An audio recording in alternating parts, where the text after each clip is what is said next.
a historical and social volcanologist, Jazmin Scarlett, who joins us now from Newcastle upon Tyne in the UK. Welcome to the programme. Great to have you. As a non-expert, when I look at those pictures, incredible pictures of Mount Etna erupting, coming alive, I think they're spectacular. But tell us, what do you make of this latest eruption? Yes, so despite how spectacular these eruptions look, this is actually typical behaviour of Etna, where these episodes of heightened activity are called paroxysms. And there were two of these periods that happened. One happened on the 16th and one took place last night. And these were about an hour long. And they were entirely harmless, so not that concerning. However, if close to the volcano, the ash and the lava would have been the main issue. And the last major eruption was back in July 2001. When are volcanologists predicting the next big one, and are you able to do that?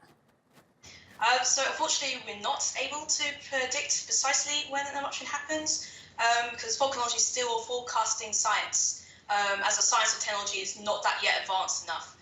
That's why it's very important for volcanologists to continually monitor and research volcanoes so we can get a better understanding and maybe one day know for certain where the next one would be. And how dangerous is it for someone to live close to an active volcano? It depends. So each volcano, of course, is different. And most of the time, actually, locals, they know what to expect and they know when to act. And this, of course, is based on their own kind of understanding, but also, of course, the authorities and people that look after them. So most of the time, it is actually easier for people to get out of the way in time because they have that constant monitoring done with scientists and they communicate these to the authorities. And just something I read, one of the residents making a comment saying that for the first time she'd seen big chunks of volcanic stones, not just ash. Is that something to be concerned about? So actually, from a volcanology perspective, this is actually quite common. What was most unusual about this particular eruption was that it happened at sunset and impacted mainly the south, so the main city of Catania, as opposed to the east. That's mainly due to the wind direction. So the wind direction just unexpectedly changed. But these kind of events are common. But these larger chunks of ash that was experienced, it's just because of how big this kind of activity was. And Jazmin, if I may ask about your work, I do love your title, historical and social volcanologist.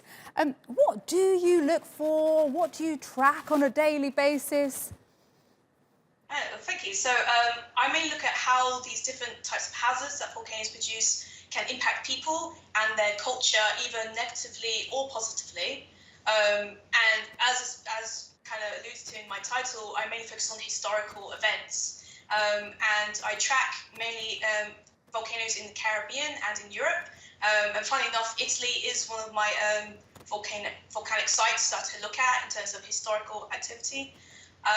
So I'm mainly kind of there to kind of get more of an understanding of the social behaviour that might actually be impacted by these kind of large volcanic eruptions. Strange question for you, but do you have a favourite volcano?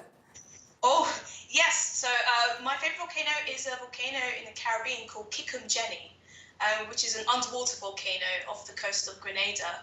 And mainly just because of its name. It's just such an interesting name to name volcano, Jenny.